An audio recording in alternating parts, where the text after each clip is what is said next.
schema structure, the use of that structure for abstract reasoning. But you know in your body that it's more than that. That's just a skeleton, right?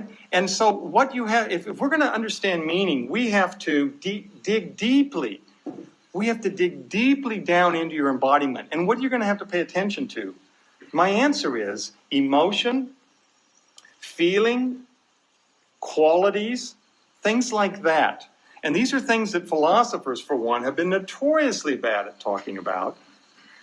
And now we have people doing exciting work on what emotion is and how that works and what its role in reasoning is. And I'm saying that in order to fully appreciate the profound depths of human meaning, you have to understand the kind of organism we are, that we're constantly monitoring how our environment goes with us, how we're doing in our environment. And the emotions emerge at an unconscious level, and that's part of meaning for us before we know it.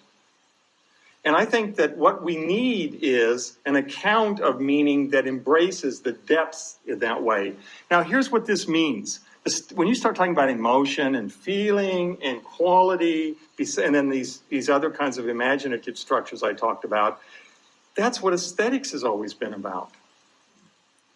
But what happened, aesthetics was always pushed off to the side by philosophers. When I was in graduate school, it was like, these really good analytic thinkers, what do? If you're really good, you're a man, you do logic and epistemology and maybe ontology.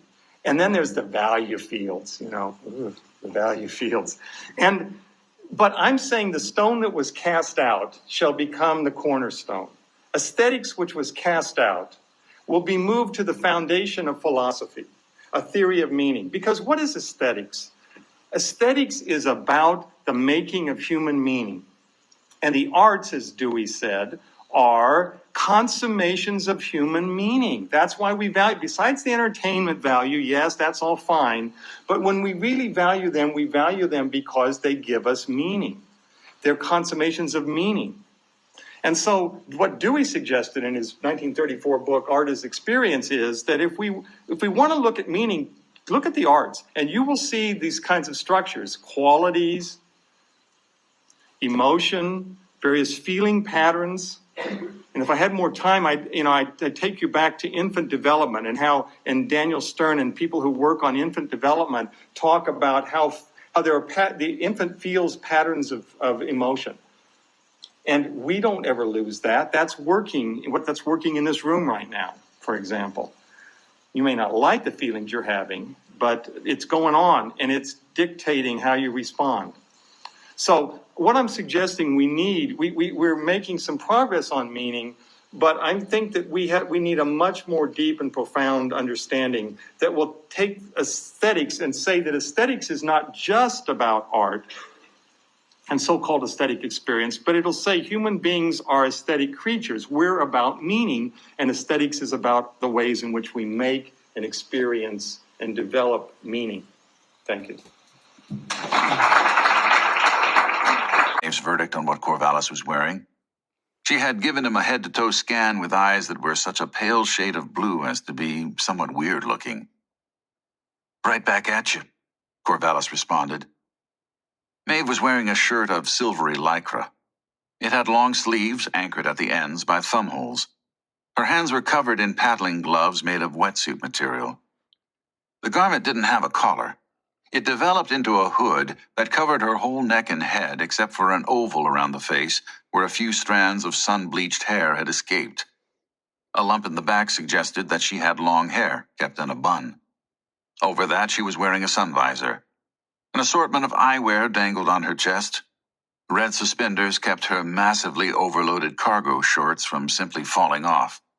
Projecting from the leg holes were the stump cups, knee joints, carbon fiber shins, and plastic feet of her prosthetic legs. "Thanks for picking us up." She took a couple of steps toward him in a better-than-you'd-think but not quite right gait, and peeled the glove from her right hand to shake. Her hand was cold, sandy, and strong. The shake was perfunctory. "I didn't do much beside reading my credit card number over the phone." Stupid thing to say. He was trying to be modest, but it came off sounding rich and petulant. "We'll make you whole." There were 5 available seats in the truck's cab, and 6 Joneses, but some of them were small enough to double buckle. Corvallis and Maeve ended up sitting in the vehicle's open back, using luggage and camp mats for cushioning. Maeve loaned him a sun hat and looked with disfavor on his bare arms.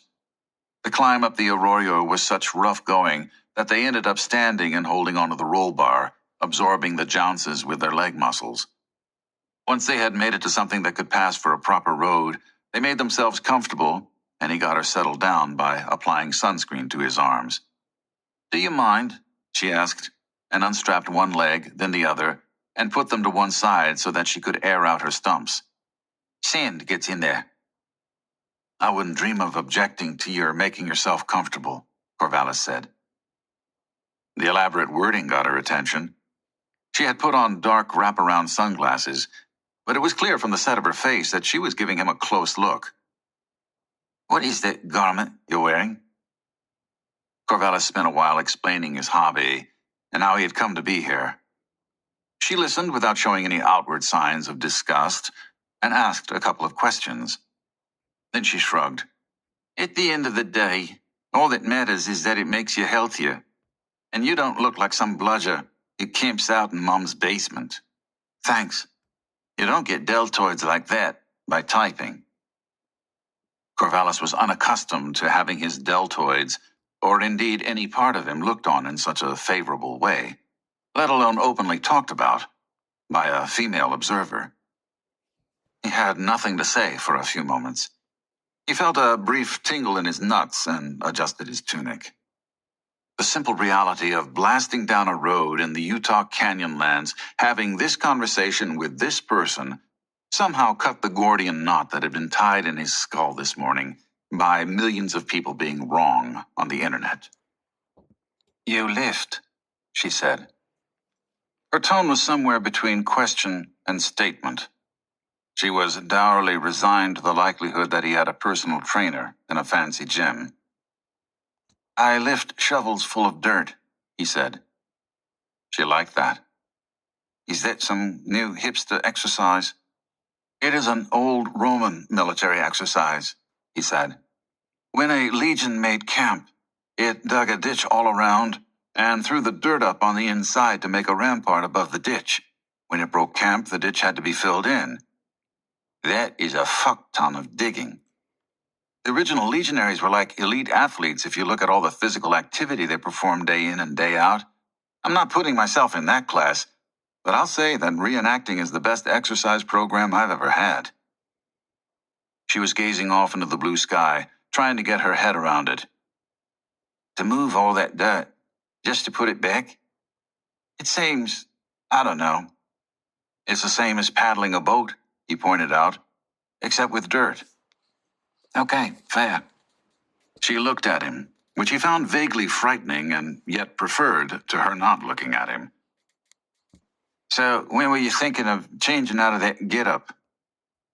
"My original plan was to be doing it now in the back seat of the truck. It didn't work out that way. But you know what? The fact is, I only have one clean set of normal person clothes, a blazer and a dress shirt, leather shoes. No point in getting them covered with road dust. I'll change when we get to Moab." "If," she corrected him. "Bob's pretty sure he can sneak us in somehow." She sighed. "I wonder what this is going to do to our business. Long term, it's going to be great for your business, because it's going to bring attention to Moab, and that's going to translate to clicks and to revenue." "Clicks," she repeated. "That's what it's all about, I suppose. If you write up the story of what's happening right now and put it up on your social media accounts, it'll get millions of page views." Corvallis meant for this to be encouraging, but he could tell he was getting nowhere. He was consistently getting the sense that she had a lot on her mind that she didn't want to share with him, and that most of his conversational gambits were wide of the mark. "I thought you techies wore hoodies and t-shirts," she said. "What?" "You said you had a blazer and a dress shirt." "It's what I wore to work the day I left Seattle. I had a board meeting." "Why didn't you wear a t-shirt to your board meeting? Isn't that what you do?" "Yeah, but this wasn't for a tech company. This is a private foundation. I serve on the board. It's just a somewhat more conservative vibe. You're in the room with lawyers and money people. What kind of foundation? A friend of mine died. He was rich. He'd made billions in the game industry. Some of his fortune went to this foundation. Was it an untimely death? Definitely. Sorry to hear it. Thanks. Anyway, the foundation looks for ways to put game-related technology to use in solving various social problems. They jounced over a calamitous pothole, and she reached out to keep her artificial legs from jumping out of the truck. Corvallis was straining to remember some advice Zula had given him a couple of years ago after a date had gone bad. You've asked a number of questions relating to clothing, he pointed out. Is that an interest of yours? All clothing is prosthetics, she said. It's how I think about it. From this, she plucked at her silver garment, to this, she patted a carbon fiber leg, is a matter of degree. The shirt is some kind of anti-sun thing? Yeah, better than sunscreen. She sighed. I was studying design, she admitted, as if it were a failing of some significance. Hit a rough pitch. Took a summer job peddling rafts. Got sidetracked. It's pretty normal to take a gap year or two. I failed, she announced. As in, flunked out of design school or dropped out to do a startup, which failed. She sighed. I'm one of the losers in the war you won. What happened? It was my sister, Verna, and me. We got some angel money. Burned through it amazingly fast, just getting our heads out of our asses. She got sick. Well, that alone would be enough to kill a lot of angel-funded startups. Maeve shook her head. It wasn't that. It didn't help. But what killed it was an awareness that came to me in the middle of the night. Awareness of what? That I'd been going about it wrong. That I hadn't been thinking big enough. Scale is tricky, and that if I were to start thinking big enough, it would require much more capital than I could ever hope to raise. So I was stuck. And am still. She pulled her sunglasses down so she could look him in the eye. Which is not me cracking on to you. I beg your pardon? I'm not asking you for money. I didn't think you were. Just wanted to be clear. Okay? Noted. Now that we've got that out of the way, can you talk about what you were doing in a way that is a little less abstract? Then you'll get interested in it, and you'll come up with ideas for how to make it work, and it'll circle around to money. It's a long ride to Moab. We have to talk about something. Well, I'll just say that my idea with clothing as prosthetics, when I pursued it to the end of the line, led me out of my comfort zone. Because what we wear now is more than just material objects. We wear information. My avatar, my profile on social media, those do in cyberspace what clothing does in the world. And now you have blended situations, physical clothing with embedded electronics. I don't know anything about those technologies. Other people do. You could find programmers, engineers. But then, why me? Corvallis didn't have an answer. Maeve went on. It's as if I were a carpenter who'd come up with an idea for a wooden boat. I started designing the boat and got halfway through and realized that it would be much better if it were made out of aluminium. Knowing fuck all about aluminium, I would have to find a metal worker at that point, whereupon I would have to explain to my investors why it made sense for them to pay me to pay a metal worker. Corvallis nodded. You had thought yourself right out of a job. Yeah. He shrugged. It happens. That's what angels are actually doing, you know, paying people like you to try a bunch of stuff, to see what works. You can always move on. She grimaced. Not if you don't actually have the technical know-how. You're too honest for your own good. If you were more of a BS artist, you could talk your way through an investor pitch pretty easily. Thanks, I guess. She looked away, disgusted. Relegated to the back of the truck, splayed out on other people's luggage with her legs off, literally dismembered, 1,000,000 miles away from Silicon Valley, left for dead, along with the rest of Moab, by the whole miasma, stymied to perfect exasperation. She was the archetype of the failed entrepreneur. He was almost offended by the ease with which they drove into Moab. The road Moab, and this building was no exception. It was an older commercial property that showed signs of having served in previous incarnations as a bar, a clothing shop, and a real estate office. Only about a quarter of its ground floor space was used as an office. The rest of it was storage for outdoor gear of various kinds, the ideal place to raid if civilization collapsed. The stuff was crammed onto a shanty town of shelves that had been made in a hurry by someone with a chop saw and a nail gun. "This is all heavy stuff we don't like to carry up and down the stairs," Maeve explained, leading him back to the actual stairs in question. Wooden steps leading down into a cool cellar. "Lightweight stuff, like clothing, is down here." It seemed on one level like the opening scene of a horror movie in which Corvallis would never make it out of the basement. But having got this far, he followed her down. She took the stairs at a good pace, but with certain precautions. One hand on each banister, pitching from side to side a bit more than a person with normal legs, and through her silver spandex garment, he could see her back muscles and her triceps working. They reached the concrete floor of the basement, which seemed to have been poured by various drunk or indifferent people on different occasions. Light poured in from windows high in the walls, so she felt no need to turn the lights on. "Watch your step," she admonished him, which he found curiously touching, given that he had legs and feet. Cardboard boxes of different sizes and vintages had been stacked around the place according to some scheme that wasn't obvious to him. Some of these were open. They were full of T-shirts, not folded but thrown in willy-nilly. Most of these were printed with Canyonland Adventures logos, or other tourist-related insignia having to do with Moab, Utah, or the Colorado River. In one corner, a rug had been laid out on the floor. On it was a huge pile of shirts, all mixed up. The place had the clean smell of new textiles. "What's aesthetics?" Corvallis asked, holding up a black T-shirt with a completely different sort of logo, not in any way, shape, or form touristy. "My dead company. See, if you take prosthetics, or aesthetics, and chop up the first bit..." "Got it. It's from a Greek word meaning strength," she insisted, as if he had been disputing it. "Prosthetics means to add strength." He nodded. "Cool. It's a cool name." She held the compliment at arm's length for a moment, then slapped it away. "Hard to pronounce.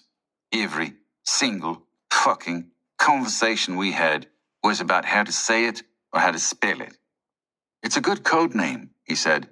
"When you're ready to go to market, you hire a naming company to come up with a crowd pleaser."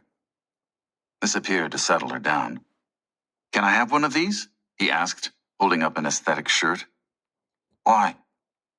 He thought better of explaining to Maeve that collecting swag from obscure dead companies was a tech industry fetish. "I like the name and what it means, and it's a memento of this day." She snorted. "The day Moab got nuked?" He said nothing for a moment, intimidated by her sardonic force. Everything felt awkward. There was a sense of being on a perfectly good road in a perfectly sound car that was, however, veering into a ditch. A thing happened where he simultaneously channeled both Forthrasts, Richard and Zula. "No," he said, hearing his own voice strangely through blood-engorged ears. "The day I rode in the back of a truck with you." She actually took a step back and raised her eyebrows. "You can have one. Make sure it fits." "Okay, no peeking," fixing as the leaves fell again and made the red lake and turned brown and scuttled about in the wind and were replaced by the snow and then the green. The seasons were 4, and they made up a year. He let several years cycle, inspecting and improving matters as he went along. All of the seasons were beautiful and pleasing in different ways, and all of the changes more or less interesting. But the part of the year that most troubled him, in the sense of a thing that pulled at his mind in some manner he could not satisfy, was the scuttling of the dry leaves at the beginning of the winter. One year, when the trees had all turned red, he noticed the first leaf of autumn drifting to the ground. It skated and turned on an invisible breeze that was at the same time stirring the branches of the trees. He descended from the park and moved down the street and approached the leaf to inspect it. It was an especially brilliant specimen, not yet purpling with age, its veins a radiant yellow. A bad thing happened to him then, a glimpse of resurgent chaos, as if the fabric, yet so laboriously woven and perfected, had been torn open in one place, and he were gazing through the hole at a much older and less well-formed version of it, seeing not a beautiful leaf, but a patch of chaos, with only a few red motes. It was a degree of ill-formedness he had not had to endure for a very large number of days and years, and it put him in mind of the time at the very beginning when he had suffered through the eons of chaos and grasped desperately at even a single mote of red. This was troubling to him. He recoiled from it and went back up the street to the park. From that commanding height he could gaze down upon that one single leaf, lying there alone on the green grass, and brood over what had just happened. He was reluctant to go near it again. In time, though, he began to take it amiss that he was so fearful of this one leaf. Had he not brought all of this into being out of chaos? Could he not do it again? Could it be that this was a harbinger, a warning that something was wrong in what he had made, and that he might need to go and better it? So he went back down to inspect the leaf again. It was just a leaf. No wrongness in it. And yet he sensed something in its vicinity that was of a much lower order of perfection, so crude and low that it lacked even a visible form, that was seeing it all wrong, trying to drag the leaf down to its level, the level he had once existed at. It puzzled and troubled him for a long while, until he came suddenly to understand that there was another like him, or rather, like what he had once been. He was not alone. Others could exist, did exist, who independently could experience what he had experienced in times long past. One of them had found its way here. This, the idea that others of his kind could exist and could share his world, had never once entered his thinking during the whole time since he had become conscious, and it led to long brooding up in the park. Like other revelations that had come to his mind over the eons, it was at once completely astonishing and strangely familiar.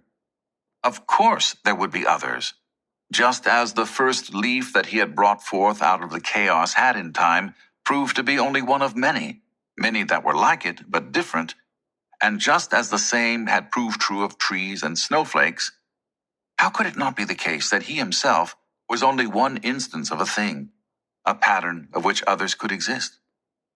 Perhaps others as numberless as the leaves or the snowflakes. He understood all of this, but he did not like it. It displeased him that when he came down out of the park to look at this perfect leaf, his experience of it was interfered with, marred, by the crudeness with which the other saw it. He wanted to eject this wretched thing, to make it go away. But the mere thought of doing so led his thinking down strange paths. To liken himself to one leaf or one snowflake was to raise troubling matters, more disturbing than anything he had experienced since he had lain paralyzed while the chaos had washed over him for eons. For many years now, leaves had come into existence only to fall, dry up, and blow away when their time was at an end. Likewise, snowflakes had covered the ground only to melt, merge, and rush away through the declivities in the forest. One snowflake softened and merged with another, and multitudes of them became rills high in the crown of the park. Rills merged with each other at the branchings to form creeks. Creeks became streams. Streams became a river. It all went away so that the next season could follow in its time. He had never troubled himself with the question of where the leaves blew away to and what became of them, nor of where the river flowed. Such concerns were idle and in no way affected him. But if he were now to conceive of himself as only one leaf on a tree, or tree in a forest, and if he were to admit of the possibility of others like him coming along to abide in the same place, then he must, in order to make the thought whole and perfect and sound as it ought to be, consider whether he and others of his kind were destined to fall and be carried away on a wind, or melt and merge with others and rush away to parts unknown. Such thoughts led to no firm conclusion, but over long days and nights of brooding, he came to understand that he ought to form about himself a shape, and to clothe that shape in a boundary such that on one side of it was him, and on the other side was not him, somewhat as the trees were covered in bark. He began to make this so, but with no fixed idea at first as to what its form ought to be. He could adopt the form of a tree, but sensed that this was not correct. Trees were what he looked at, not what he was. One night he was gazing up at the stars. Some time ago, these had, partly of their own accord, and partly through his idle musings, adopted forms that were not like those of trees, but whose nature he could not quite understand. It came to him then that they were a kind of message. In their shapes were suggestions as to how he might pattern his own form. He tried various shapes, one long and sinuous, one squat with several legs, and one that stood upright with a head at the top where the looking and the hearing took place, and appendages below that which could be put to various uses. This one, he sensed, was correct. He worked with it through all of the days that the leaves were falling. He saw now that this shape had always been implicit in the way that he had moved about and experienced things. What was a street but a place where he could walk? For that, legs were needed. His long habit of gazing at fallen leaves suggested that he was looking at things from a place that was above the ground, but below the height of the branches from which the leaves fell.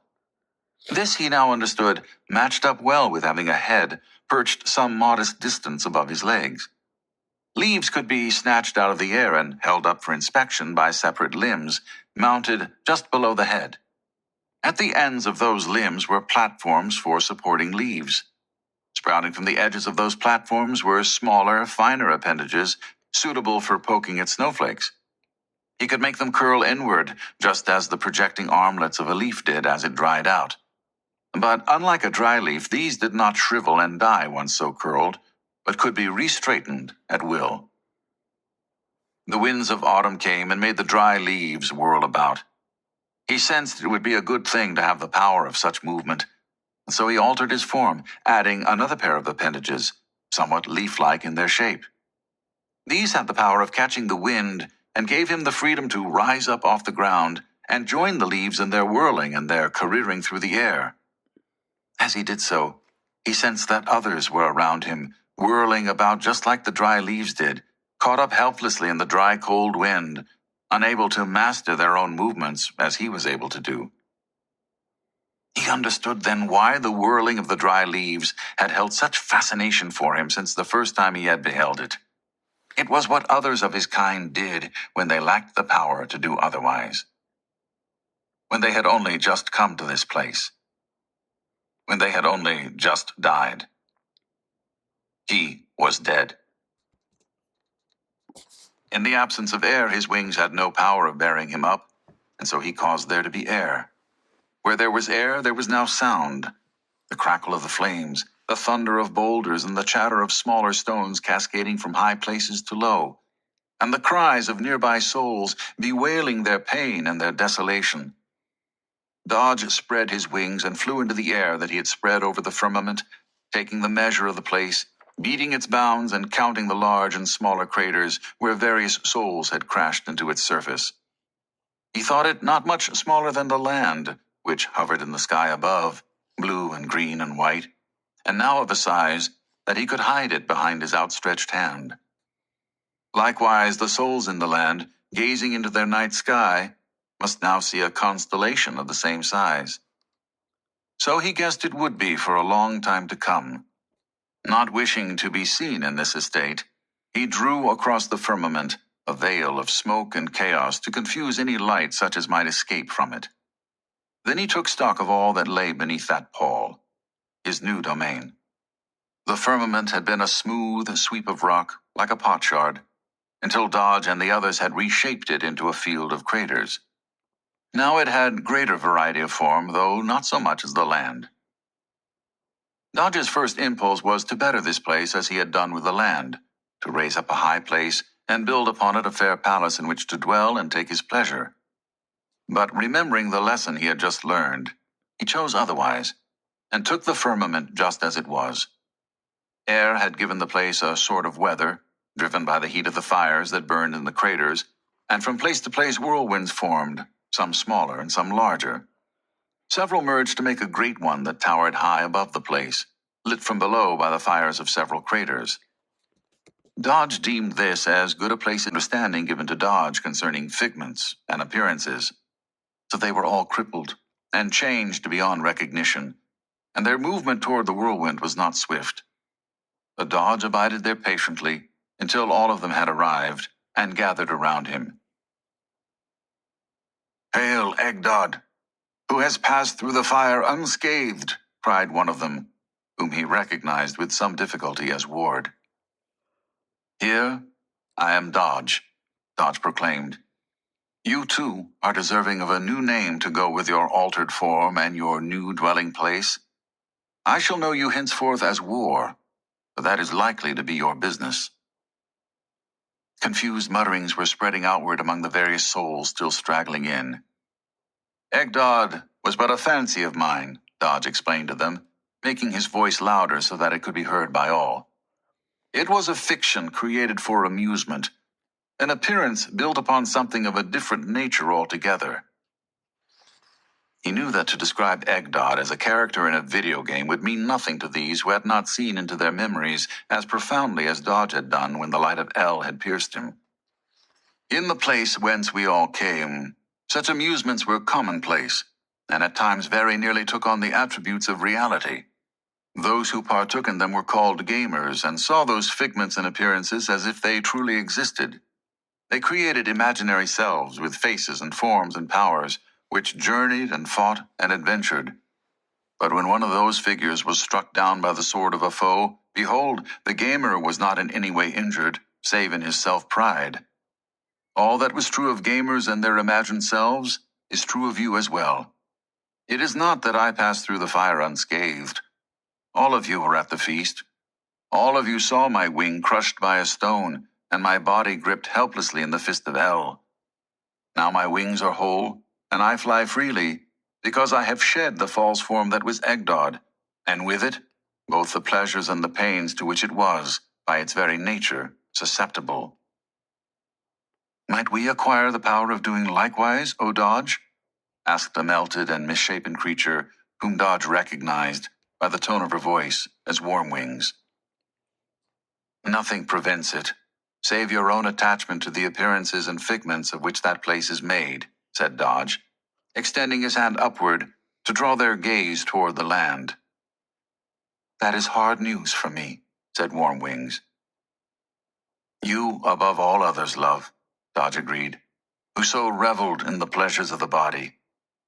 I do not say that we can never enjoy such things again, only that we must accept pain with pleasure, and that never again will we perceive any of it in the simple and childlike way of before." He then paused. This word, childlike, had come to him naturally, as a thing he knew of from his living memories. But it had never been uttered before by him or any other soul of the land, for there had been no children. And this struck him now with force, because he knew that Spring was gestating new souls, which she should soon bring into the world. And he knew that when they sprang forth, they would do so as children, with a simple understanding of matters, and with no memories of past lives to shape or to misshape their thinking. Dodge resolved that he must return to the land to free Spring from her imprisonment, and to make himself known to the new souls that she was bringing to life. For those would come into existence with no innate knowledge of their father, and grow up as wards of El. He made many attempts to go back to the land. In each case he was thwarted, not only by the vigilant angels, but by the wards and spells that El had cast up as invisible barriers to Dodge and all of the others who had been cast out. Sometimes Dodge went alone, cloaked in stealth. Sometimes he ventured forth with a small group. 3 times, as the centuries passed, he went at the head of an army, armed and armored with new creations from the great forges that Thingor had built upon the burning craters of the firmament. Hurled back time and again in defeat, He and his comrades in arms were seen by upraised eyes in the land as shooting stars in the night sky. Each time their trajectories ended in fresh craters pocked in the black surface of the firmament. On one of his solitary forays, he penetrated so close to the palace that he could see its inhabitants feasting on the fruit of its trees. But then El himself rose up in wrath and hurled him back with such violence that he shattered the firmament itself and broke partway through to the other side, beyond which was all chaos ranging to infinity. War had seen Dodge coming on like a comet and summoned the others of the Pantheon to pull Dodge out of the shattered hole. On its brink, Dodge reposed for a time, resting and recovering his strength. Notweave suggested that they all return to the dark castle they had been building nearby out of the ejecta from many craters, for some rude comforts were to be had within its walls. But Dodge, still recovering the power of speech, held up one hand to stay them. His gaze was fixed not up at the land, but down into the chaos-filled pit that he had dug with the force of his impact. Or perhaps it was more correct to say that El had dug it by hurling Dodge with such violence. "Does this put you in mind of something in the land?" Dodge asked, when words came to him. "It is nothing more or less than the chaos from which we all had to differentiate ourselves when we first came into being," said Graham. "When Pluto first came, I saw him emerge from a place that bears notable similarities to what we see below," Dodge said.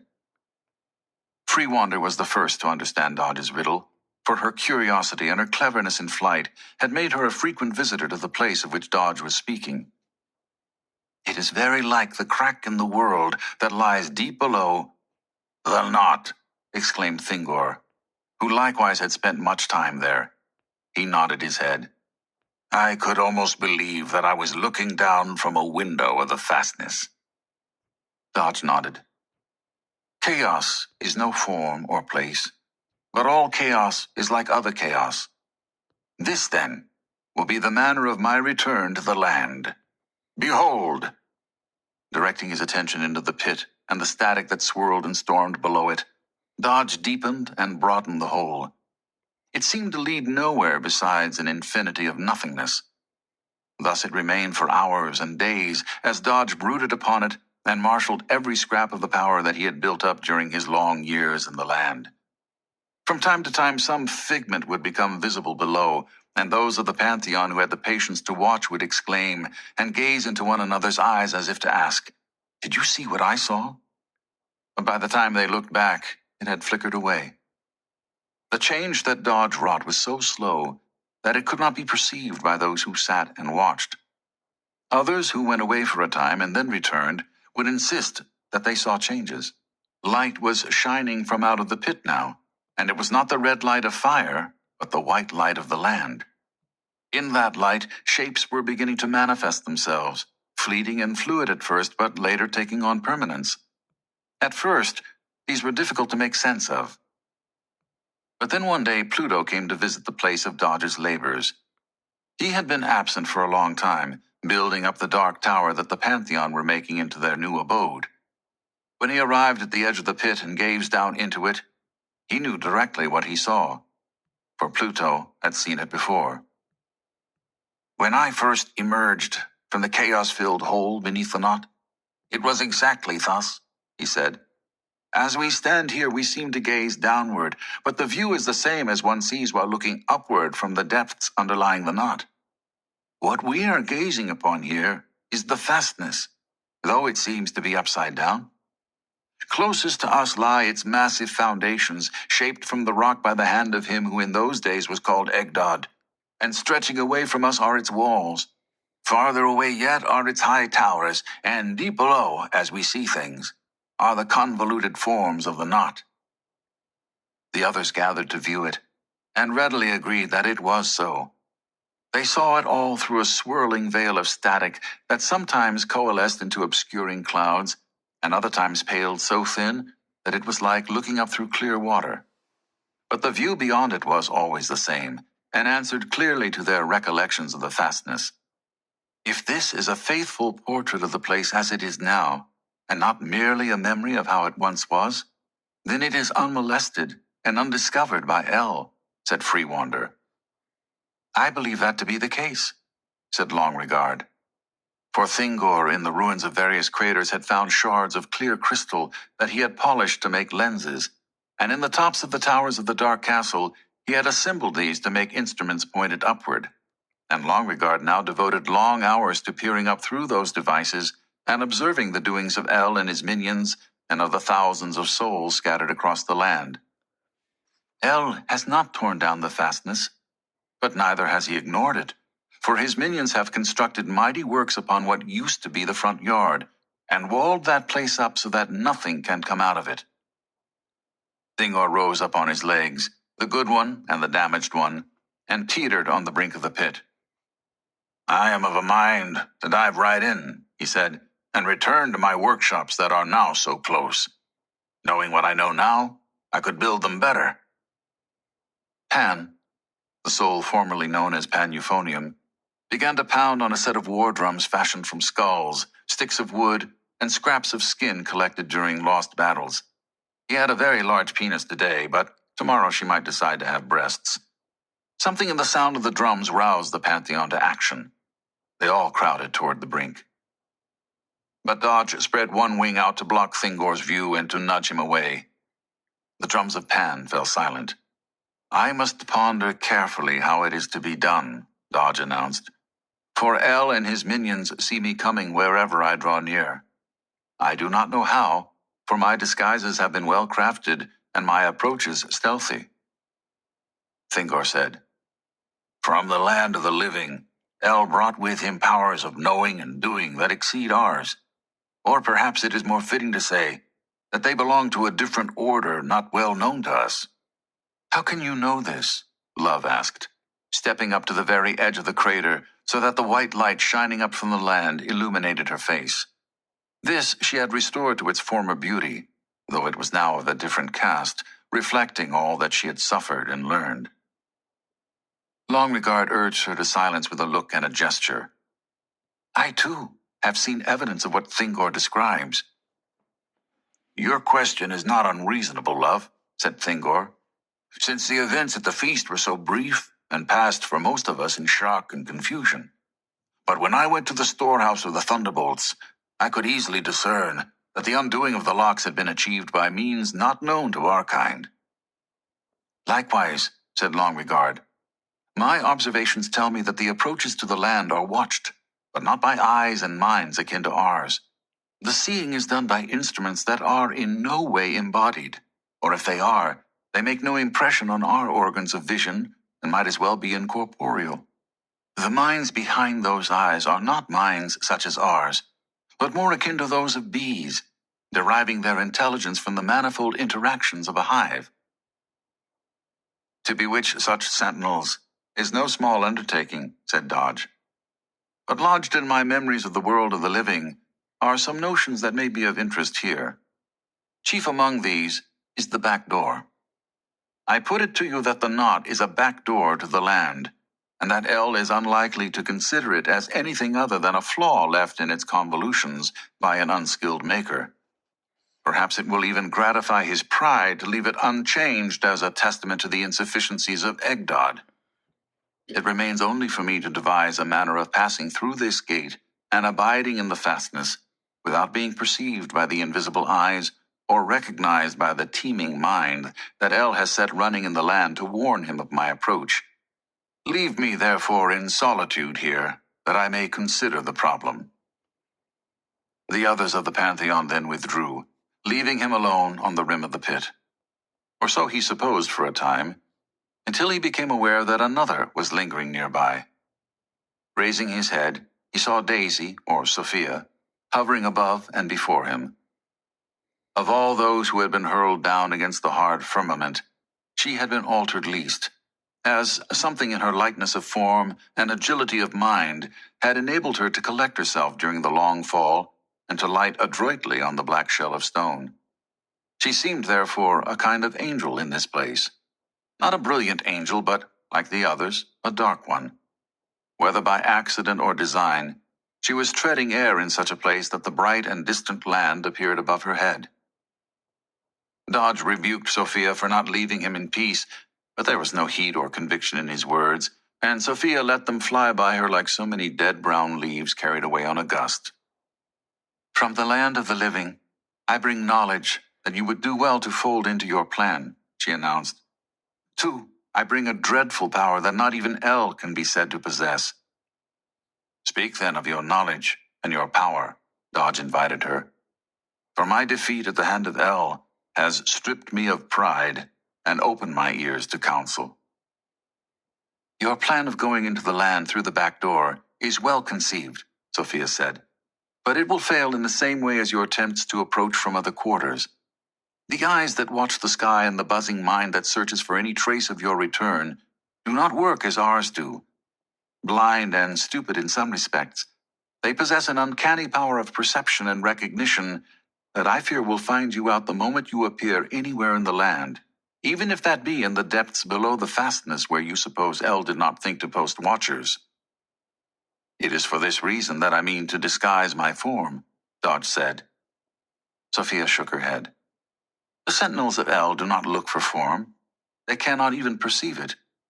They can see your identity very well, however, and know you by the thread of consciousness that was spun beginning from the very first moment many years ago when you began to collect yourself out of chaos."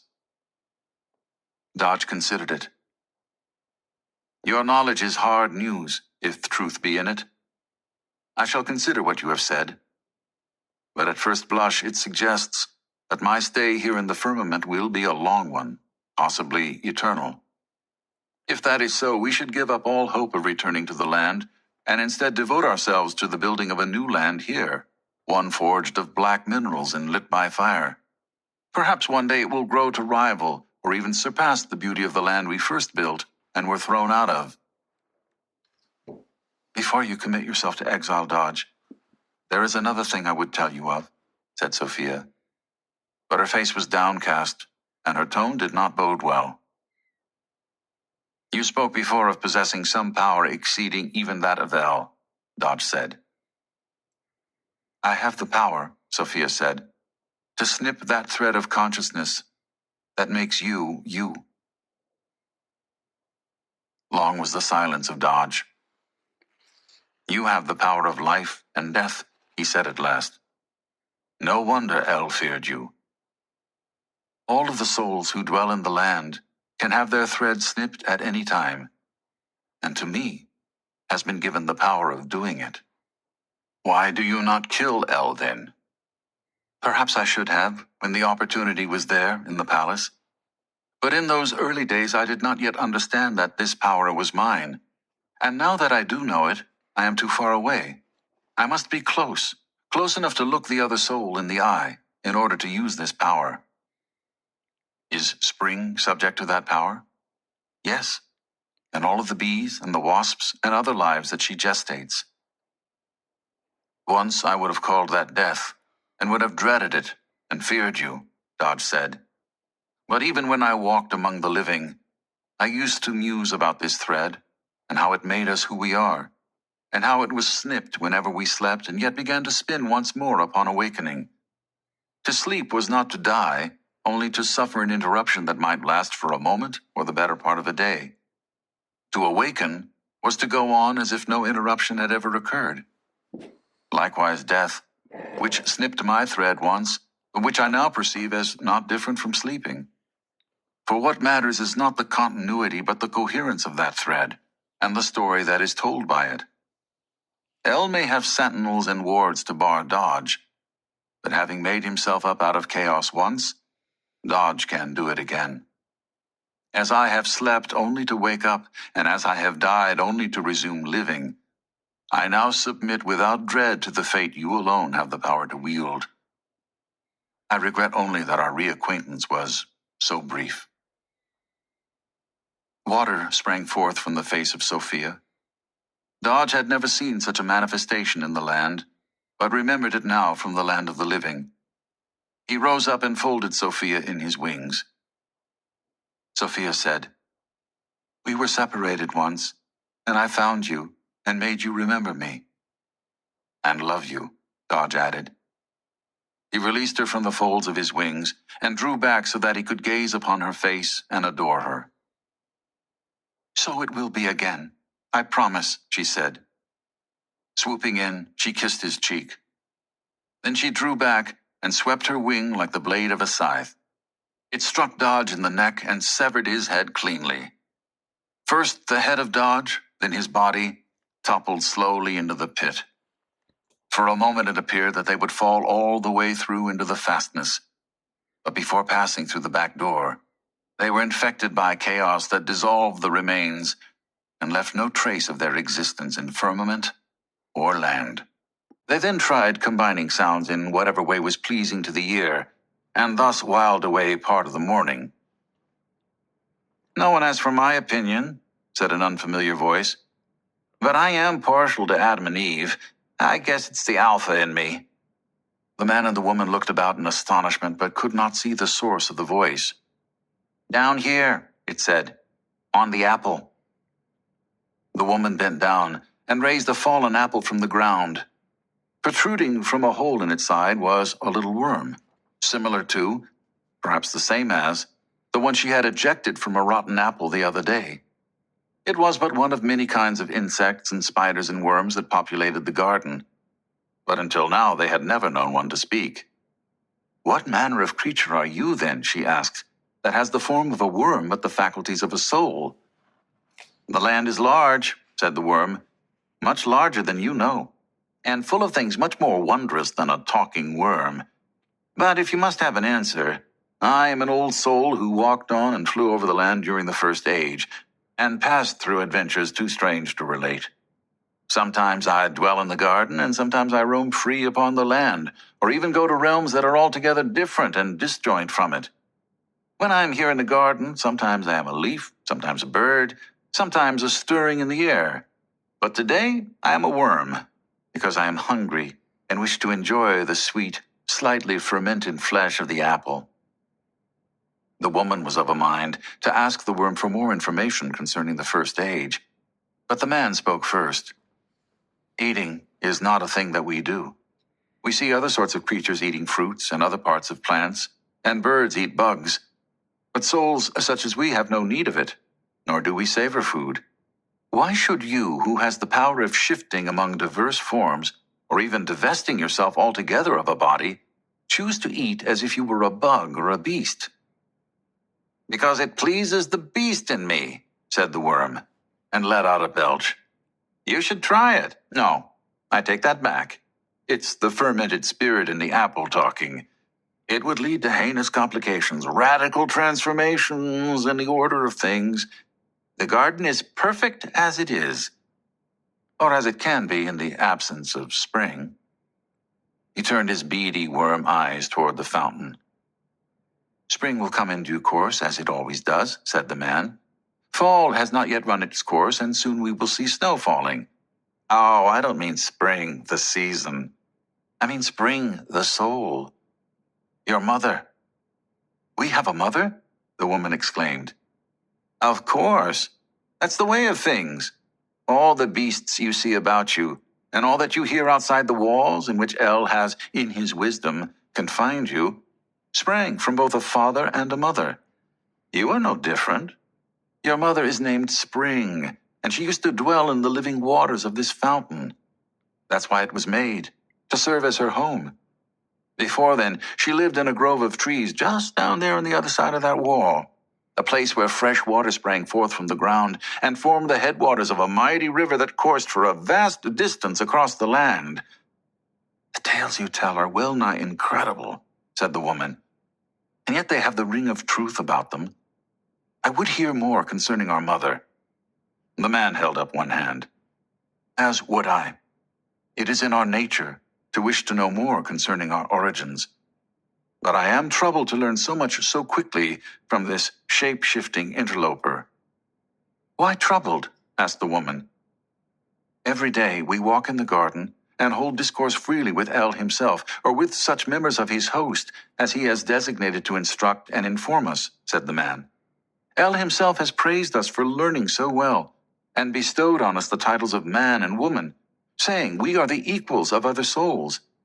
And yet, in only a few minutes' conversation with this worm, we have been made aware of a vast scope of information concerning the before times, or, as he would have it, the first age, spring, and the lands beyond the wall. Either the worm lies, or L has withheld information. The worm heaved its upper body in a way that, had it arms, might have been a shrug. "I have no power to compel you to believe what I say," he said. His tone was indifferent. "And if I did have such power, I would forbear wielding it. Agreement got by compulsion or trickery is not agreement, but a thing akin to slavery. Free minds are the only company worth having. L has spoken highly of the quality of your minds, and I see no cause for disagreement. My belly is full of the sweet flesh of the apple, and I am of a mind to wriggle away under some leaf and enjoy a nap. You are free to ponder what I've said and weigh it against the evidence of your senses. Should you wish to hear more in the same vein, you may find me here from time to time eating from the fruit of this tree." And with that, he hove his lower body out of the apple and plopped to the ground, disappearing quickly beneath red leaves. During the months that they had ranged over the sea of grass, dwelled on the hill, and explored the valley of the wolves, Adam and Eve had from time to time noticed small knots of aura nestled in deep grass or lodged in the forks of trees. They were typically no larger than a fist and could be difficult to see when looked on directly. In the corner of one's eye, they could be detected, and their presence confirmed by the gentle thrill that they raised in the flesh when the hand was brought near them. But they could not really be touched or clearly discerned, being more the absence than the presence of form. Some grew stronger than others and emitted a faint light of their own that could be seen on dark nights as dim, soft gleamings. These came and went, and on moonless nights, when observed from the top of the hill, they seemed to drift westward toward the wooded river valley, as if drawn toward the red glow in the night sky beyond. Mab had explained to them that these were new souls, but lately come into the world, which were still in need of solid forms.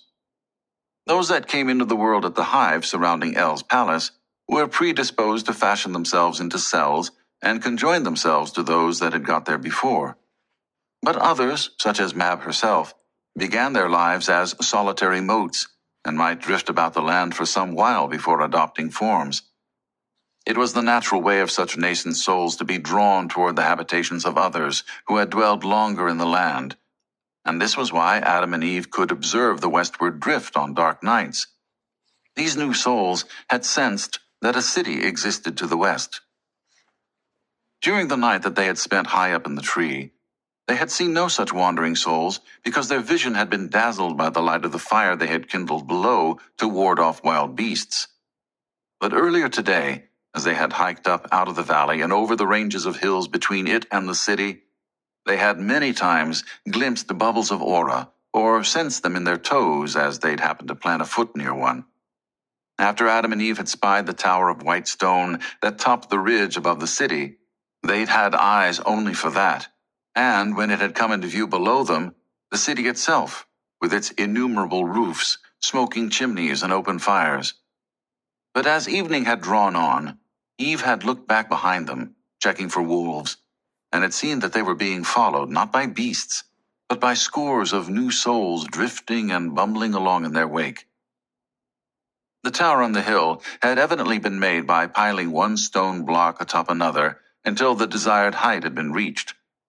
The closer they came to it, the less it truly resembled the palace, and yet it could not be questioned that those who had piled up the blocks had sought to imitate the stupendous pinnacle of El. The structure was several times the height of Adam or Eve, comparable to the height of the great nut tree that stood atop their hill. Its lower portion was simple in design, being just a tapering cone with a spiral ramp twining around it, but above a certain point it became square and vertical, with columns and arches modeled after those of the palace. 3 levels of these, narrowing as they went up, were topped by a small flat roof upon which a fire burned. Adam and Eve by now knew enough of fires to understand that they must be fed, and indeed they could see other souls of a shape similar to their own, ascending the spiral ramp bent under bundles of wood that they had collected from the forest. "Welcome, in El's name, to Elkirk," were the first words spoken to them by a soul who was standing not far from the base of the tower. Like the wood carriers, he was of a size and a general shape similar to that of Adam and Eve. He was dressed in a long garment that looked as if it was supposed to be white.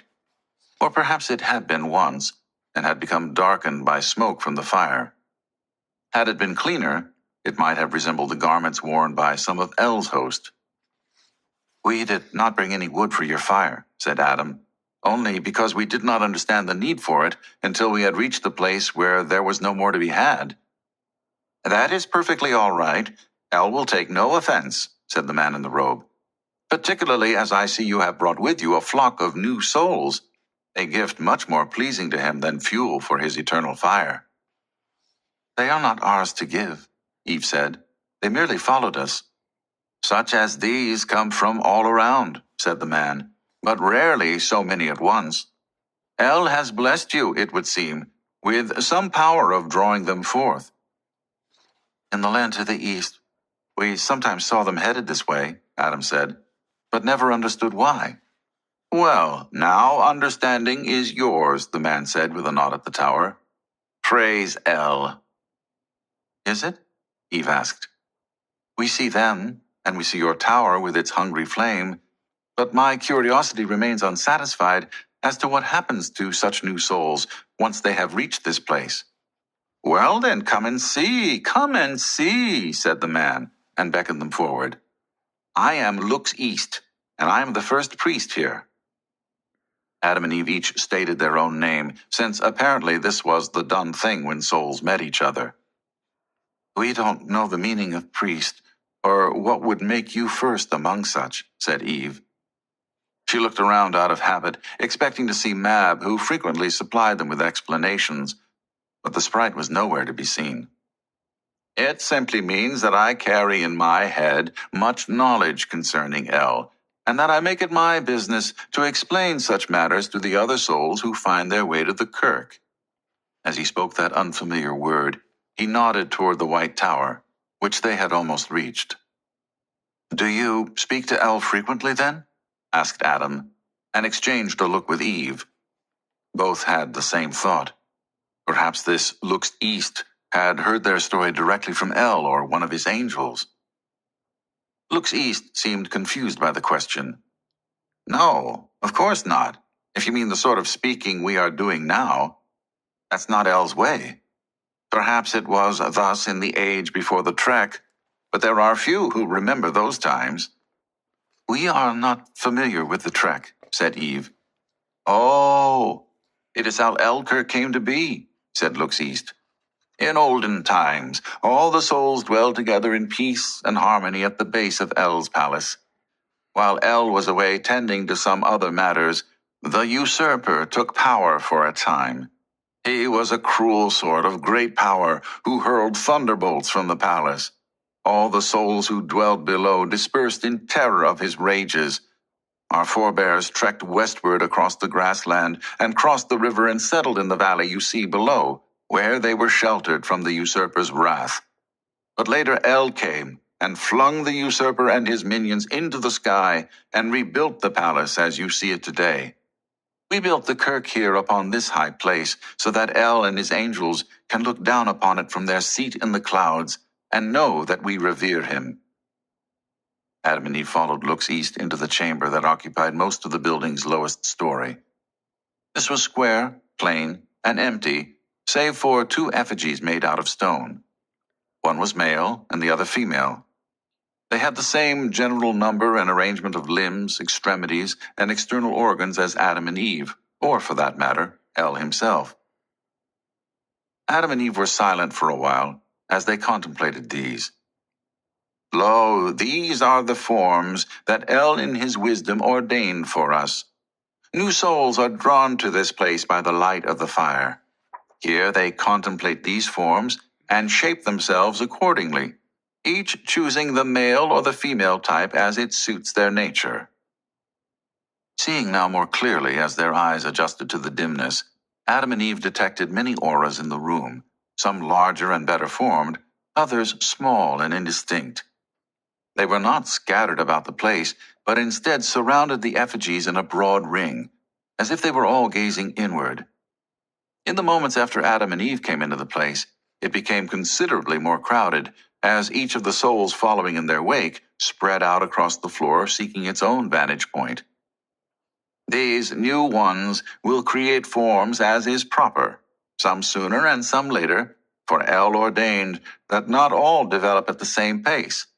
But one day, they will each attain this perfection. Beaming, Looks East extended one arm toward the effigies. Neither of them looked especially perfect to Adam or Eve.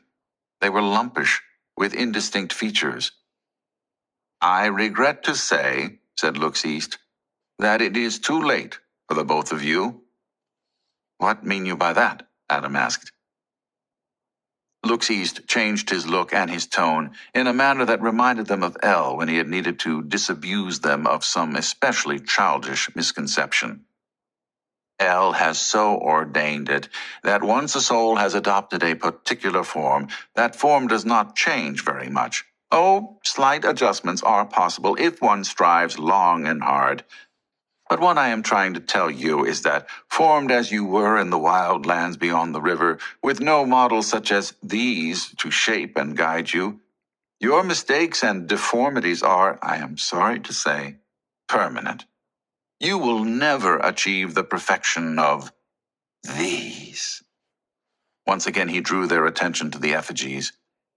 Adam and Eve perceived in Looks East's manner a kind of reverence, such as the angels were wont to direct toward El.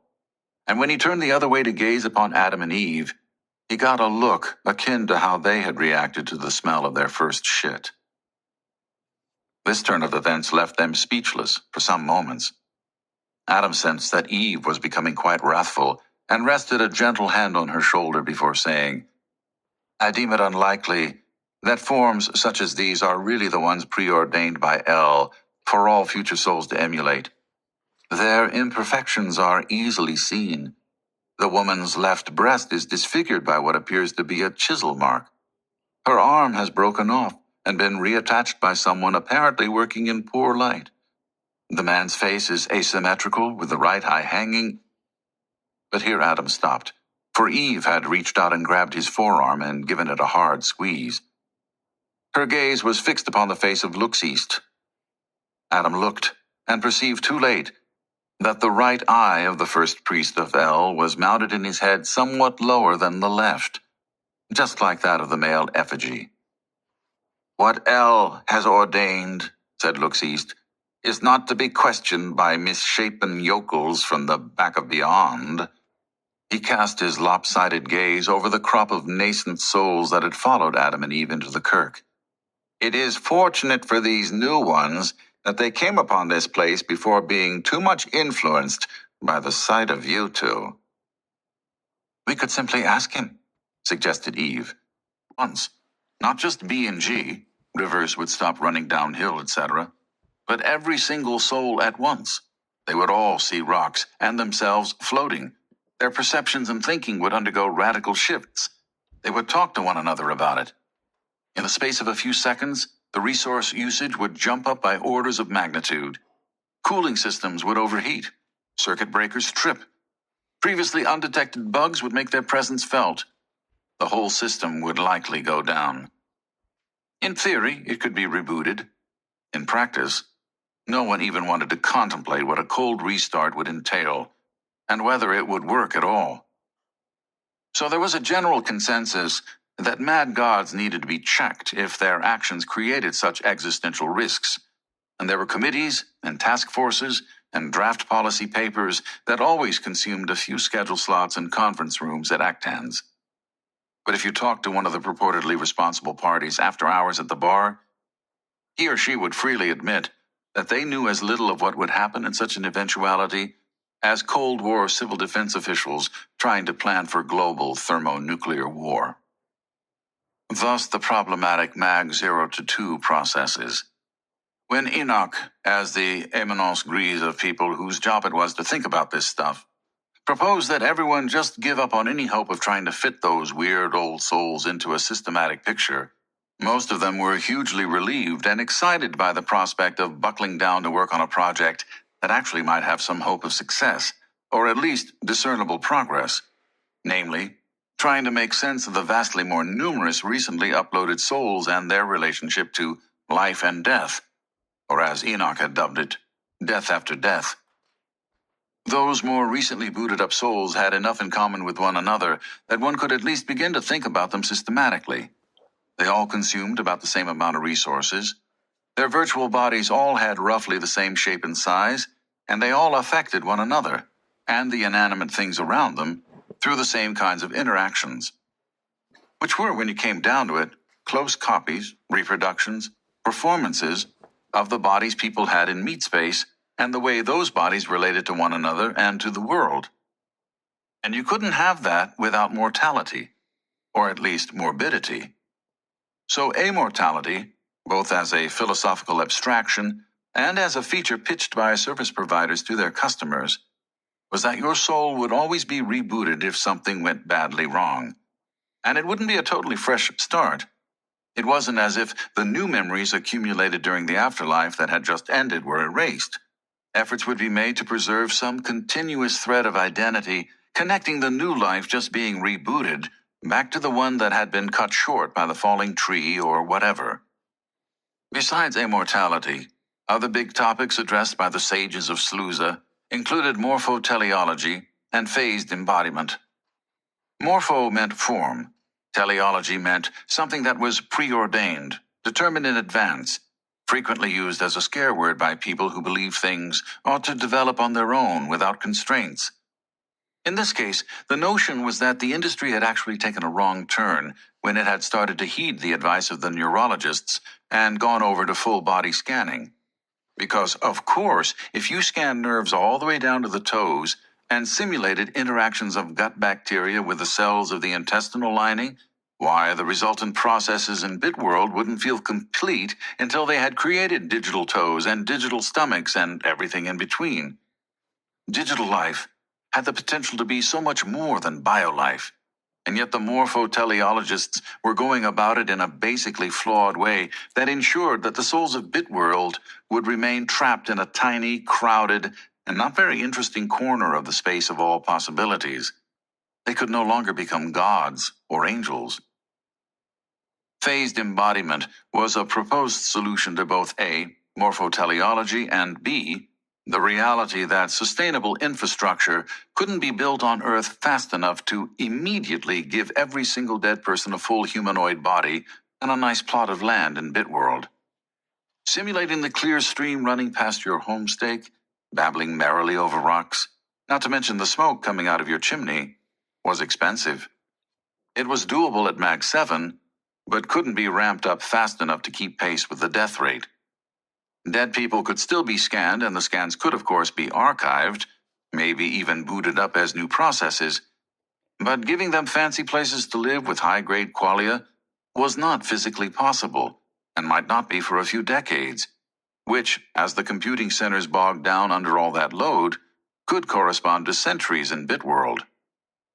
Or they could have just booted everything up at full resolution on the equipment they had. This would work on an engineering level.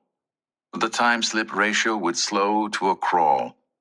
Years might pass in meat space while the babbling brook and swirling chimney smoke calculations were performed to simulate just a few seconds elapsed time in Bitworld, which would make no difference at all to a soul in Bitworld, since their consciousness would be slowed down as well. And so they would experience the qualia of the brook, smoke, etc., in precisely the same way as if everything had been running 1,000 times faster. But for spectators watching Bitworld from meat space, using ever fancier versions of the landform visualization utility, it would be boring and frustrating, like trying to watch a movie over a slow connection that stopped every few seconds to buffer more data. This would create what amounted to a PR and marketing problem, since, in marketing speak, spectation was the main driver of customer acquisition, and that was how Sluza took in money, which was how it paid for more, faster equipment. According to people on L's side of the pond, phased embodiment was the answer. Souls could be booted up immediately in a far more resource-efficient form that was similar in many ways to the WAD. The original WAD, developing on its own, had been very expensive, with a lot of wasted cycles. But L's engineers had figured out a way to make similar systems that were far more efficient. For example, they could communicate directly instead of simulating the biological processes of speech and hearing. Having a simplified form and communicating through data packets might not have been how most customers envisioned themselves spending all of eternity, but it was better than being dead, and it would give them some time to exist in a kind of fluid, embryonic, less than fully embodied limbo for a while, during which they could perhaps explore creative alternatives to the one-size-fits-all humanoid plan that the morpho-teleological elites were foisting on them. The human fetus floating in amniotic fluid wasn't yet a fully realized human, but it wasn't a bad existence. Keen was the interest of Maeve in morphoteleology and the related topic of idiomorphs, souls mostly from the Mag 0-2 era that had non-humanoid forms. It took Corvallis some time to understand just how keen, and by that time, their relationship was pretty much doomed, at least if you defined relationship as anything even remotely like a traditional marriage. She'd always been cagey. The one time in her young life she'd rarely bared her passion to the world's scrutiny had been the founding of Aesthetics, which hadn't gone well and had driven her into a reclusive life in the canyonlands around Moab.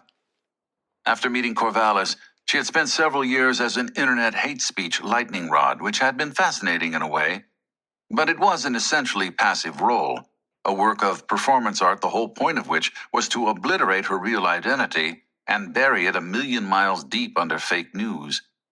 Any thinking person who paid attention to that spectacle would end up asking, but who is this person really? To the extent that the project had succeeded, it had only made her real identity that much more enigmatic. Under that cover, she had, with Corvallis, raised 3 children in weirdly normal urban soccer mom style. They had never made a decision that he'd work full-time and she wouldn't. It had just developed along those lines. Under a pseudonym, she had maintained for 3 years a blog called Luxury Crossover SUV as Prosthesis, in which she reimagined the elite mom lifestyle as a centaur-like existence in which one's body, and hence identity, effectively merged with the vehicle in which one spent several hours a day stuck in traffic between various child-related errands, or spiraling up and down immense multi-level parking structures while absorbed in podcasts or engaged in Bluetooth-mediated telepathy with other such persons. She had pursued a thread originating in Greek mythology, according to which centaurs were in some cases benevolent nurturers linked to the healing arts. The blog was witty but a little too unsparing and scary smart to attract a wide audience. She had maybe 10,000 followers at peak, but they had a tendency to age out as their kids got into their teens. Anyway, the era of the awesomely huge gleaming luxury crossover SUV was coming to an end.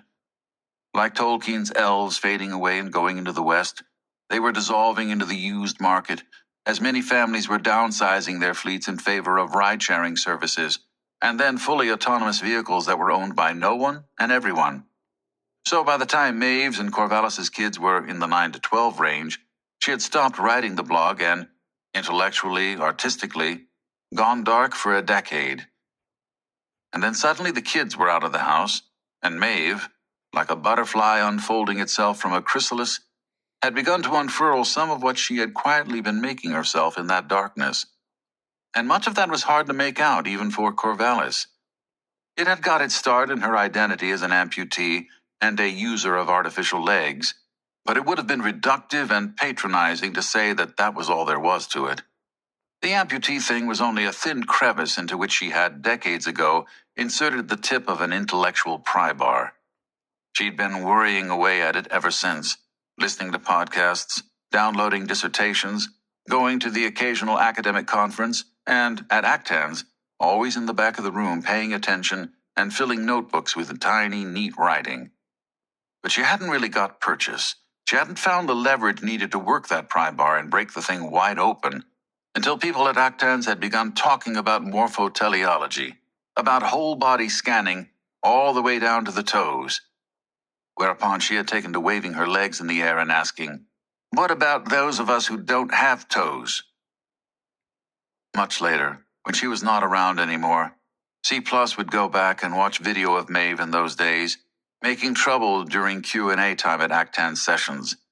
"I get what you're on about," she insists, to an eminent but somewhat dense neurologist at Actan's 4.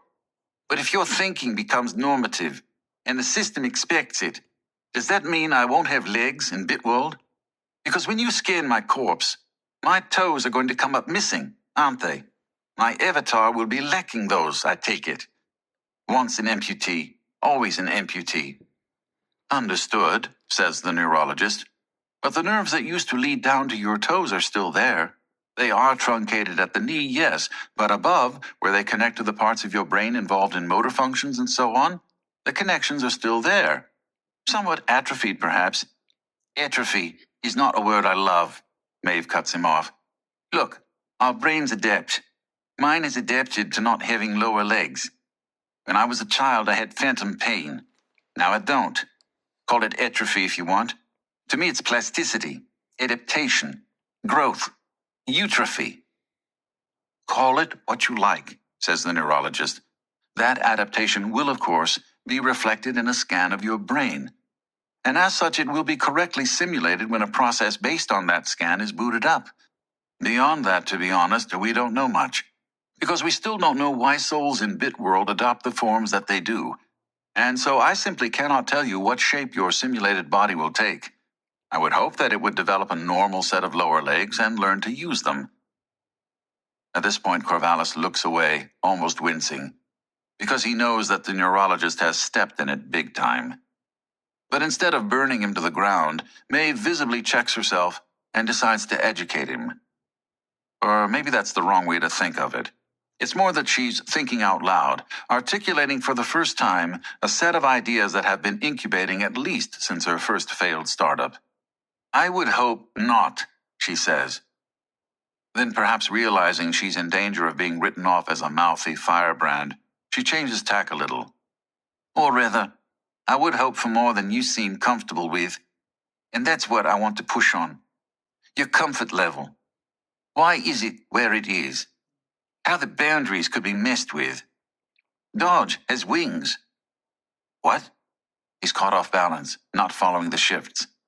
"Dodge has wings," she repeats.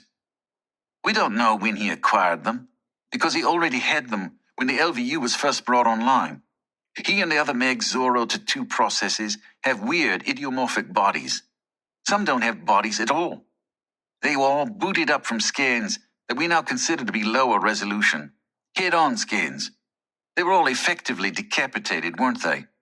Now that's what I call an amputee. So they had to regrow bodies. They had to make them up as they went along. The new processes, on the other hand, are based on better scans, all the way down to the stumps.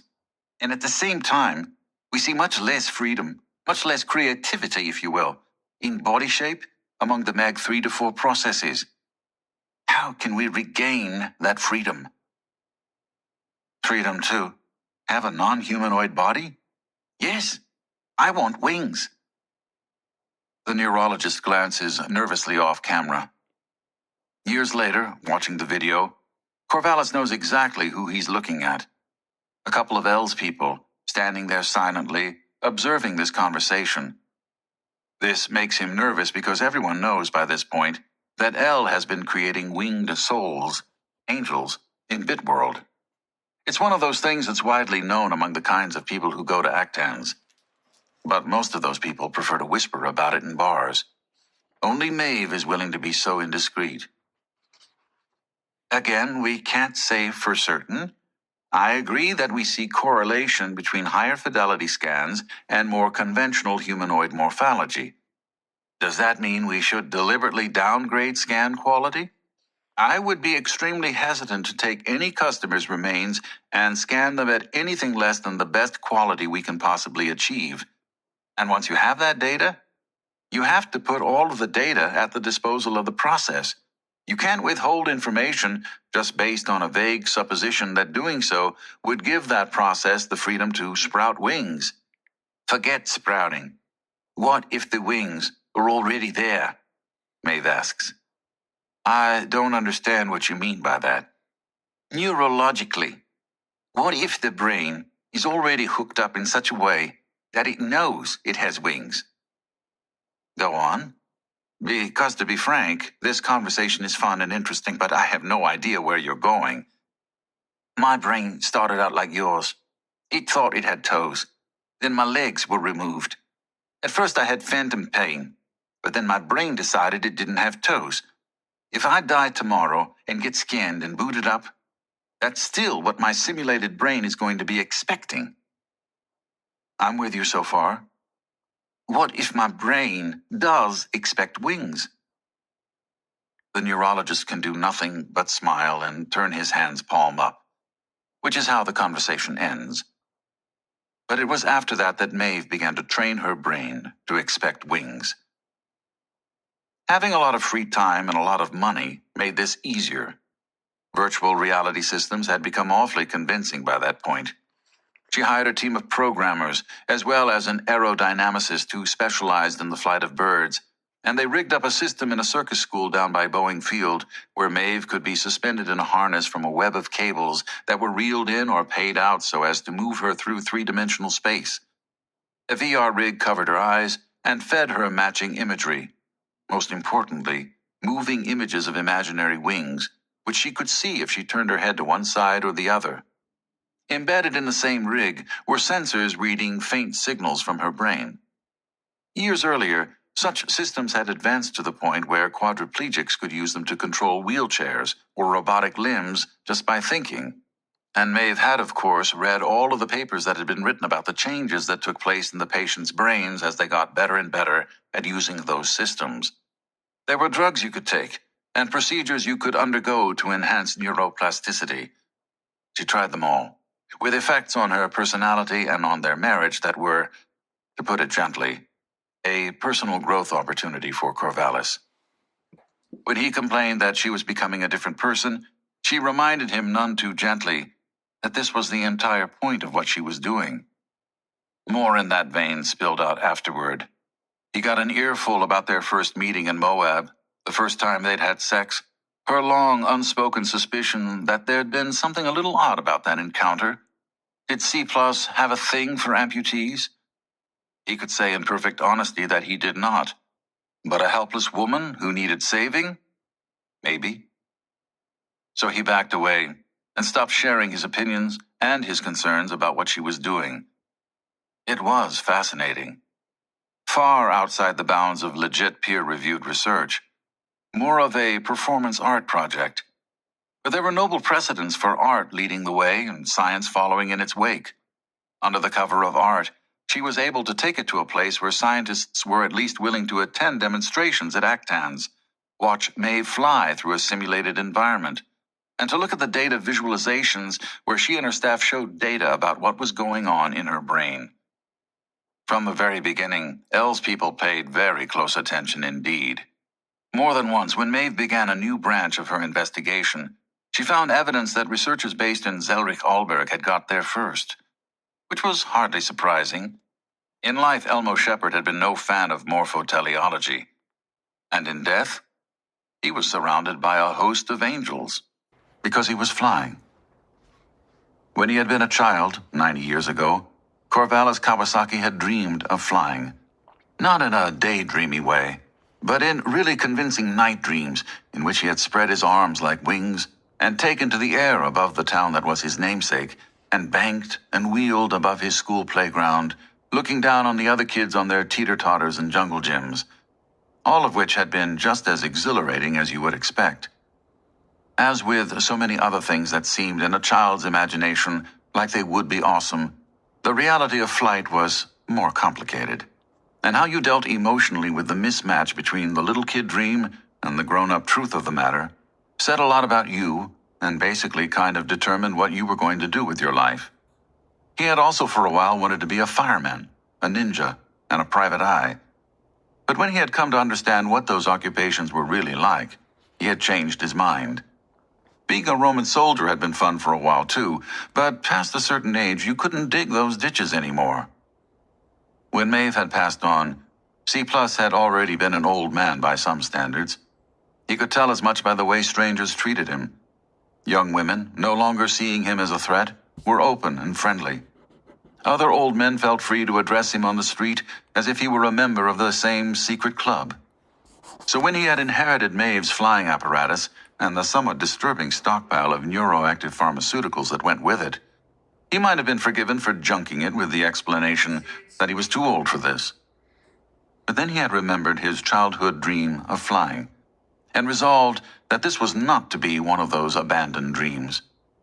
Private Eye and Ninja might never come to pass, but no matter how difficult, even disappointing, the reality of flying might be compared to his childhood conception of it, in overcoming all of that he would show what he was made of. And that was just in this life. In the next one, perhaps it would enable him to achieve other goals, to right old wrongs and discharge old obligations. So he had fixed up Maeve's rig.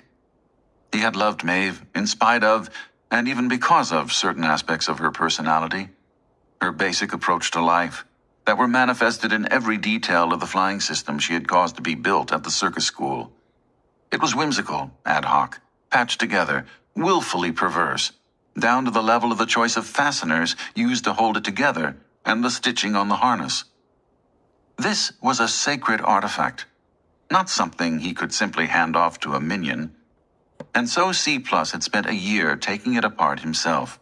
The ostrich plumes and the beadwork, the macrame, the Zuni textiles and jury-rigged intravenous plumbing, and he had put all of that stuff behind glass in a kind of museum or shrine in the corner of the new space, an old hangar at Boeing Field, formerly used for maintenance of private jets, now empty most of the time, since most of that work was being performed al fresco, or even while in flight, by purpose-built robots. All of the mechanical stuff he redid from scratch. The new harness was made just for him, with smart pads that would prevent him from getting bed sores even if he lived in it for weeks. The servos that made it zoom and veer about were beefier and yet more responsive. He added big fans that would blow wind over him when he dreamed of going into a steep power dive or soaring on a thermal. While the engineers worked on all that, he researched the hell out of the pharmaceutical side. A lot had been learned since Maeve had started in on this. Some of the drugs she'd used to soften up her brain now seemed dangerously wrong. Some were merely useless, others had become mainstays. He tried to take enough of the right ones to give the effects he wanted, while not losing the parts of his brain he needed to do his job, running a significant part of Alice.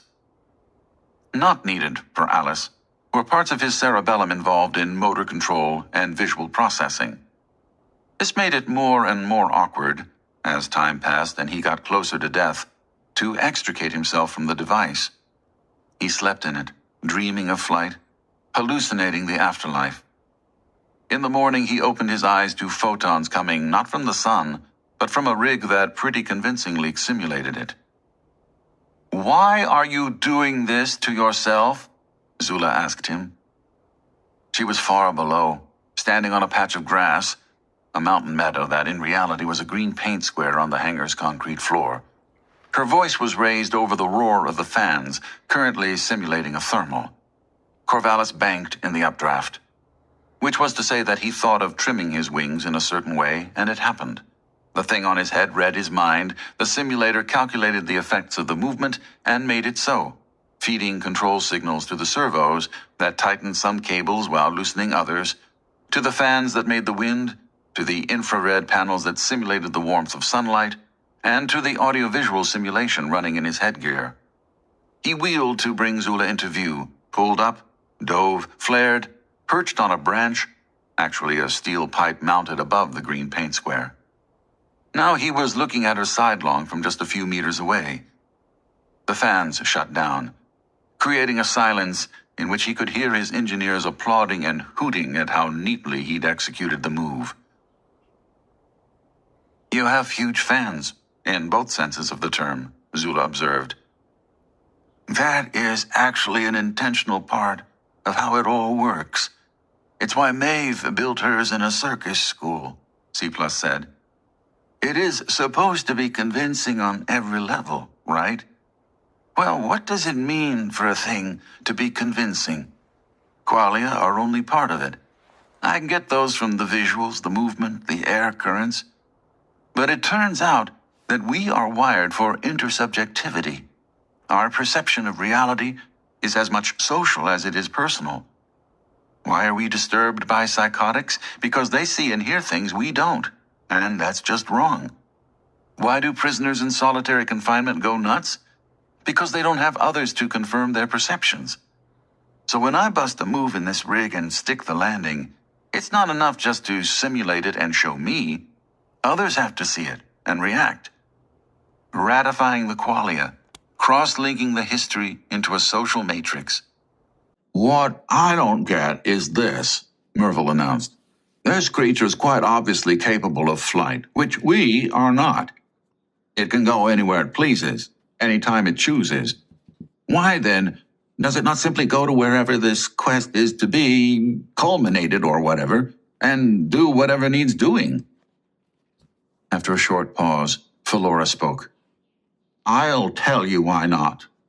It must be that the completion of the quest requires humans. The Raven can't get it done without us. And what are humans good at that ravens are not? Well, fighting and all that goes with it in the way of getting hurt and maimed and dying and so on. And she rested a hand on Prim's shoulder. This made Prim twitch, but she did just manage to control an impulse to shrug or slap Philora's hand away. Huge talking ravens actually can fight, Corvus pointed out. And I have scars to prove it. And this is supposed to reassure us, asked Merville in an incredulous tone.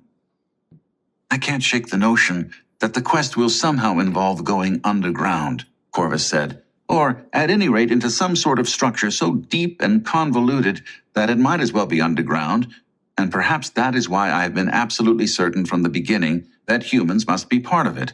If the intent of these statements is to reassure us as to the nature of the planned activities, or for that matter, whether you have even the vaguest notion as to what those activities are to consist of, then you might wish to fly away again and stay away for a good deal longer and come back with a plan. Or better yet, find some other family to pester, put in Philora. I have pestered several. Yours is best, said Corvus. Look, the nature of the quest far transcends ordinary concerns of day-to-day existence, such as eating, drinking, staying warm, and not getting maimed or whatever. It has to do with the fundamental nature of reality, the land of whose existence your mind convinces you from one moment to the next whenever you are awake. People who actually bother to think about this, which is, as far as I can tell, not very many of them, come up with various overarching stories about it that seem more or less convincing depending on what strikes one's fancy story-wise. Just ask anyone you meet what they believe about El, Egdod, and all that. For my own part, I know it to be the case that I came into this world under unusual circumstances and with certain powers, instincts, and predispositions already built in. That cannot be denied, even if I lack clear memories as to how it came about. I think it reasonable to assume that I was sent hither on a one-way trip from another plane of existence whose exact nature will forever remain mysterious to us. But the powers of that world know about us and care about us and have plans, or at least hopes, for us. And it is their desire and their intention that we should come into possession of certain knowledge that will give us power to affect the land for the better. The nature of that knowledge is mysterious, but it awaits us at the end of the quest. Even if going there and getting it were within the powers of a solitary giant talking raven, which I do not believe to be the case, doing so would be beside the point, since the quest's purpose, as preordained by the mysterious powers in the world from which I was sent, is not just to make everything perfect for one raven, but rather to effect a transformation in your souls. We leave at first light,